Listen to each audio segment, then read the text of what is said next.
दोस्तों, जब आपके पास सब कुछ हो, सब सही चल रहा हो, जीवन में कोई तकलीफ ना हो, एक के बाद एक आपके सारे सपने पूरे होते जाएं, तब आपकी खुशी किसी और के लिए दुख हो सकती है।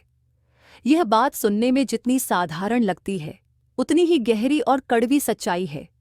जीवन की इस सच्चाई को समझने के लिए आज हम आपको एक ऐसी कहानी सुनाने जा रहे हैं, जो छत्तीसगढ़ के एक छोटे से गांव से शुरू होती है और हनुमान जी की कृपा तक पहुंचती है।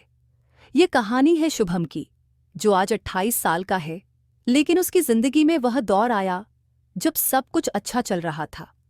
फिर भी किसी की जलन ने उसे अंधेरे में धकेल दिया। छत्तीसगढ़ का वह इलाका जहां हरी भरी वादियां हैं, कोयला खदानें हैं और लोग मेहनतकश हैं। शुभम का गांव रायपुर से करीब 80 किलोमीटर दूर है। गांव का नाम है कुम्हारी। गांव छोटा सा है, लगभग 200 घर, मिट्टी की सड़कें, खेतों में धान की फसल और शाम को गायों की घर लौटने की आवाजें। शुभम का परिवार गांव का सबसे संपन्न और पढ़ा लिखा परिवार था। उसके पापा रामेश्वर साहू छत्तीसगढ़ सरकार के माइनिंग डिपार्टमेंट में इंस्पेक्टर थे। उनकी सैलरी अच्छी थी, घर में 12 एकड़ जमीन थी और शहर में एक छोटा सा फ्लैट भी था। मां सावित्री देवी घर संभालती थीं और गांव की महिलाओं को सिलाई का काम सिखाती थीं। शुभम इकलौता बेटा था। बात तब की है जब शुभम 8वीं में था। उस समय शुभम की उम्र 13 साल थी। वह गांव के प्राइमरी स्कूल में पढ़ता था। वह क्लास में हमेशा टॉप करता था। गणित के सवाल हों या विज्ञान के प्रयोग, शुभम हमेशा सबसे आगे रहता। टीचर उसे छोटा आइंस्टीन कहते थे। वह खेलकूद में भी अव्वल रहता, फुटबॉल टीम का कप्तान और क्रिकेट में बेस्ट बॉलर। गांव के बच्चे उसके पीछे पीछे घूमते, शुभम भैया हमें भी खेलना सिखाओ। शुभम हंसकर सबको साथ लेता। उसके पापा चाहते थे कि शुभम बड़ा आदमी बने, इसलिए उन्होंने फैसला किया कि शुभम को बोर्डिंग स्कूल भेजेंगे। उसके पापा ने उसका एडमिशन बोर्डिंग स्कूल में कराया था। स्कूल था रायपुर का सेंट पॉल बोर्डिंग स्कूल।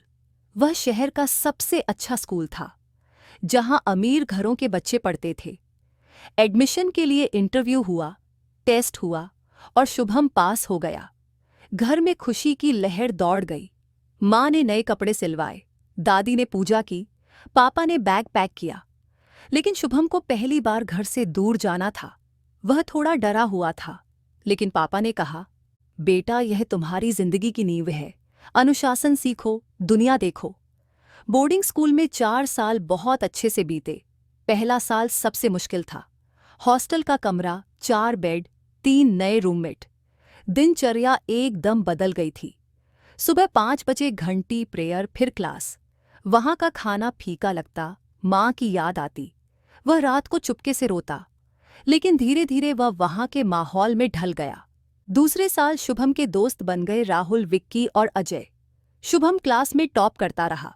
तीसरे साल शुभम ने फुटबॉल में इंटर स्कूल कंपटीशन जीता और स्कूल का नाम रोशन किया। चौथे साल 10वीं बोर्ड में 94% मार्क्स आए। वह स्कूल का गोल्ड मेडलिस्ट था। फिर उसके पापा ने उसे माइनिंग इंजीनियरिंग की पढ़ाई के लिए ओडिशा भेज दिया। माइनिंग इंजीनियरिंग में अच्छा स्कोप था, खासकर छत्तीसगढ़ में। उसने एंट्रेंस एग्जाम क्लियर किया, उसका एडमिशन हो गया। ओडिशा में भी सब कुछ अच्छे से चल रहा था। दोस्तों के साथ वह पुरी घूमा, जगन्नाथ मंदिर दर्शन किए। फिर शुभम गर्मियों की छुट्टियों में अपने दादा दादी के पास गांव आया। जून का महीना था। वह ट्रेन से रायपुर पहुंचा, फिर बस से गांव। दादी ने शुभम को देखते ही गले लगा लिया।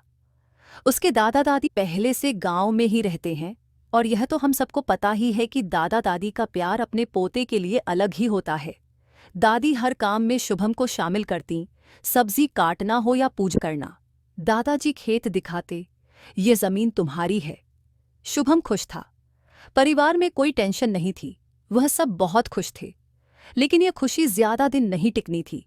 कहते हैं ना, कई बार लोगों से आपकी खुशियां बर्दाश्त नहीं होती। बात हरियाली अमावस्या की है। उस दिन रात के समय अचानक शुभम को अजीब अजीब सा महसूस होने लगा। शरीर में कपकपी, सिर भारी, मन में अजीब विचार। लगा कोई पीछे है। रात भर उसे नींद नहीं आई। वह बार बार उठता, पानी पीता। सुबह उठा तो दिमाग सुन्न हो गया था। उसके साथ क्या हो रहा था उसे कुछ समझ नहीं आ रहा था। वह बिस्तर पर बैठा, कुछ सोच नहीं पा रहा था। तभी दादी आई। बेटा उठ, नाश्ता कर। लेकिन शुभम चिढ़ गया। उसके दिमाग ने काम करना बंद कर दिया और ऐसा लग रहा था कि वह डिप्रेशन में जा रहा है। उसे लोगों को देखकर गुस्सा आता था। ये बात शुभम ने अपनी दादी को बताई। दादी चिंतित हो गईं, तो दादी ने ये बात दादाजी को बताई। दादाजी अनुभवी थे, वह समझ गए ये सामान्य नहीं है, चलो पंडित जी के पास चलते हैं। फिर शुभम के दादाजी उसे एक जानकार इंसान के पास ले गए। उनका नाम था पंडित रामलाल। उनका घर गांव से 5 किलोमीटर दूर था। झोपड़ी में हनुमान जी की मूर्ति थी। पंडित जी ने शुभम को देखा और कहा, बेटा यह तेरे ही परिवार का इंसान है जो तुझे बर्बाद करना चाहता है और तुझे पागल करना चाहता है। शुभम चौंका। कौन? पंडित जी ने नाम नहीं लिया, बस इतना कहा कि वह तुम्हारा करीबी ही है। तब शुभम ने उनसे कहा, बाबाजी मैंने तो किसी का कुछ नहीं बिगाड़ा, तो वह मेरे साथ ऐसा क्यों कर रहे हैं? पंडित जी ने बताया, बेटा तुम बाहर पढ़ाई करते हो और तुम्हारे पापा भी अच्छी गवर्नमेंट जॉब में है और तुम्हारी प्रॉपर्टी भी अच्छी खासी है, इसलिए उसे यह सब देखकर तकलीफ होती है। यह जलन की आग है। ये सब सुनकर शुभम बहुत डर गया। उसकी आंखों में आंसू आ गए। उसने पूछा, अब क्या करें? पंडित जी ने शुभम से कहा, बेटा एक काम करो, मैं तुम्हें एक महाराज के पास भेजता हूं जो हनुमान जी के परम भक्त है। वह तुम्हारी सारी समस्या खत्म कर देंगे। फिर शुभम उन महाराज के पास गया। उनका आश्रम छोटा मगर शांत था। महाराज ने सफेद धोती और रुद्राक्ष माला पहनी हुई थी।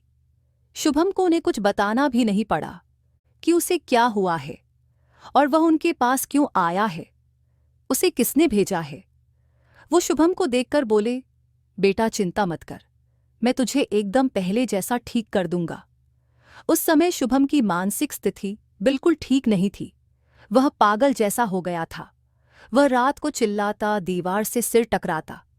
कई बार तो उसने डिप्रेशन में आकर सुसाइड करने की भी कोशिश की थी। एक बार वह छत पर रस्सी लेकर चला गया। दादी ने देख लिया और उसे रोक लिया। दूसरी बार उसने चाकू से हाथ की नस काटने की कोशिश की, लेकिन मां ने रोक लिया। फिर महाराज जी ने कहा, बेटा तू 3 दिन में ठीक हो जाएगा, चिंता मत कर। वह 3 दिन आश्रम में रुका। पहले दिन महाराज जी ने उससे 21 बार चालीसा पढ़वाया। दूसरे दिन बजरंग बाण का पाठ कराया। तीसरे दिन उन्होंने पूर्ण हवन कराया और उन्होंने जैसा कहा वैसा ही हुआ। शुभम 3 दिनों तक उनके पास रहा और एकदम से ठीक हो गया। उसका मन शांत हो गया और विचार साफ हो गए। महाराज जी ने शुभम को पूजा किया हुआ ताबीज पहनने को दिया और कहा, इसे कभी मत उतारना। शुभम ने वह पहना और वह ठीक होने लगा। उसकी नींद अच्छी हो गई और उसके चेहरे पर हंसी लौट आई। लेकिन यह खुशी ज्यादा दिनों की नहीं थी, क्योंकि वह ताबीज अचानक से गायब हो जाता था। शुभम फिर से उनके पास गया और उन्हें बताया, महाराज ताबीज अचानक गायब क्यों हो जाता है? तो उन्होंने बताया, बेटा वह लोग अपनी काली शक्तियों से उसे उड़ाने की कोशिश करते हैं, तो जब ताबीज नहीं रहता तो उनकी काली शक्ति शरीर में प्रवेश कर लेती है। तो शुभम ने उनसे पूछा, महाराज जी कोई ऐसा रास्ता बताएं जिससे उनकी काली शक्तियां कुछ कर ना पाएं। तो उन्होंने शुभम से पूछा, बेटा क्या तुम कुछ खाते पीते हो? तो उसने बताया, मैं कभी कभार ड्रिंक कर लेता हूं और नॉनवेज खा लेता हूं। तो उन्होंने बोला, अगर जिंदगी प्यारी है तो यह सब तुरंत छोड़ दो और आज से ही हनुमान जी की पूजा करना शुरू कर दो। शराब और मांस इंसान को कमजोर बनाते हैं और नकारात्मकता का दरवाजा खोलते हैं। शुभम ने वैसा ही किया। उसी दिन से उसने संकल्प लिया कि अब से वह कोई शराब, कोई नॉनवेज नहीं लेगा। शुभम पहले दिन हनुमान जी के मंदिर गया और जैसे ही उसने मंदिर में कदम रखा, उसका पूरा शरीर कांपने लगा। पैर लटखड़ाए, सिर घूमा, दिल की धड़कन तेज हो गई। थोड़ी देर के लिए तो सब कुछ जैसे घूम गया। उसे लगा कि वह गिर पड़ेगा और जैसे ही उसने मंदिर में प्रवेश किया, उसकी बॉडी एकदम से फ्री हो गई। वह एकदम हल्का महसूस करने लगा। उस दिन मंगलवार भी था, हनुमान जी का दिन। उसने हनुमान जी को सिंदूर अर्पित किया और मंदिर में ही हनुमान चालीसा का पाठ करने बैठ गया। उसके मन में जितनी भी नकारात्मक सोच थी वह सब नष्ट होने लगी। गुस्सा, डर, अवसाद सब गया और जो उसका डर था वह भी खत्म होने लगा। हनुमान जी की शरण में वह उसका पहला दिन था। घर लौटा तो दादी ने पूछा, बेटा ठीक हो? शुभम मुस्कुराया, दादी आज से मेरी नई जिंदगी शुरू हुई है। वह दूसरे दिन भी हनुमान जी के मंदिर गया। अब उसकी सुबह की दिनचर्या तय हो गई थी।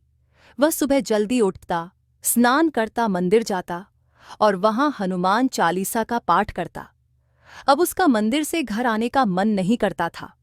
उसे ऐसा लगता था कि बस प्रभु के चरणों में पड़ा रहे और उनकी सेवा करता रहे। वह शाम को भी मंदिर जाता, बजरंग बाण पढ़ता। उसे चालीसा अब कंठस्थ हो गई थी। एक दिन जब वह पूजा पाठ करके दोपहर को घर आया तो अचानक उसके घर के पास एक चाचा रहते हैं, उनका भांजा आया था। उसका नाम रोहन था। उसने शुभम को फोन करके बोला, तूने नई बाइक ली है, मुझे उसमें घूमना है। शुभम ने कहा, ठीक है घुमा देते हैं। दोनों बाइक पर घूमने निकले। शुभम के घर से 4 किलोमीटर की दूरी पर एक वाटरफॉल है। जंगल में छोटा झरना था। वहां हरियाली थी और गर्मी में ठंडक का एहसास होता था। वह लोग वहां गए, झरने के नीचे नहाए, फोटो ली और बहुत मस्ती की। फिर वह जब वहां से वापस आ रहे थे तब अचानक से उसकी आंखों के सामने बहुत तेज रोशनी पड़ी। उसे देखकर शुभम का दिमाग कुछ देर के लिए सुन्न हो गया। बाइक धीमी लेकिन चलती रही। थोड़ी देर के लिए तो उसे कुछ समझ ही नहीं आया कि हुआ क्या, और बहुत तेजी से करीब 40 मीटर आगे जाकर एक पीपल के पेड़ के पास से एक काली परछाई निकली। लंबी, काली, धुंधली जैसे छाया। वह तेजी से शुभम की ओर आई। वह उसके पास आई पर वह उसे छू भी ना सकी। शुभम को लगा जैसे उसके चारों तरफ दीवार है। उसे ऐसा लग रहा था कि उसके पास एक रक्षा कवच है जिसकी वजह से यह परछाई कुछ नहीं कर पा रही थी। शुभम के मुंह से सिर्फ हनुमान जी का नाम निकला, जय हनुमान, और वह परछाई अचानक गायब हो गई। वह जैसे हवा में घुल गई। रोहन डरा। क्या था वो? शुभम ने कहा, हनुमान जी ने हमें बचाया। घर पहुंचकर उसने दादी को सब बताया। इस घटना के बाद उसकी हनुमान जी के प्रति श्रद्धा और बढ़ गई। एक बार शुभम किसी काम से बाहर गया था। रात के करीब 12 बज गए थे। काफी लेट हो गया था तो उसने बाइक की स्पीड बढ़ा दी थी। हाईवे चौड़ा और सीधा था। हाईवे का रोड था तो 120 किलोमीटर की स्पीड में बाइक थी कि अचानक एक स्कूटी वाला रॉन्ग साइड से शुभम की बाइक के सामने आ गया और उनका बहुत जोर से एक्सीडेंट हो गया। दोस्तों, अब आप ही सोचो कि जब 120 की स्पीड में एक्सीडेंट हुआ होगा तो क्या 120 की स्पीड में एक्सीडेंट हुआ होगा तो क्या हाल हुआ होगा। बाइक उछली। शुभम फिसलते हुए रोड के किनारे पहुंच गया। उसने हेलमेट और सेफ्टी जैकेट पहना था तो उसे चोट नहीं लगी, पर वह हाईवे था और आप लोगों को तो पता ही होगा कि हाईवे रोड कभी खाली नहीं रहता। ट्रक, कारें बहुत स्पीड में चलती हैं। लेकिन जैसे 5 मिनट के लिए तो रोड एकदम से थम सा गया और फिर शुभम उस स्कूटी वाले व्यक्ति को उठाने गया। उसकी बाइक उसकी स्कूटी में दबी थी और वह व्यक्ति स्कूटी के नीचे था। शुभम ने ताकत लगाई, स्कूटी हटाई और आदमी को बाहर निकाला।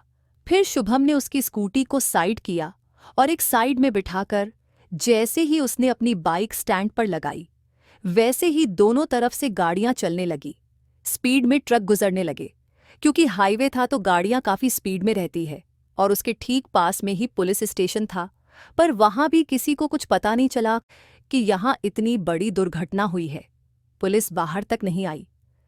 फिर थोड़ी देर बाद उसे समझ आया कि बजरंगबली ने ही उसे इतने बड़ी दुर्घटना से बचाया है।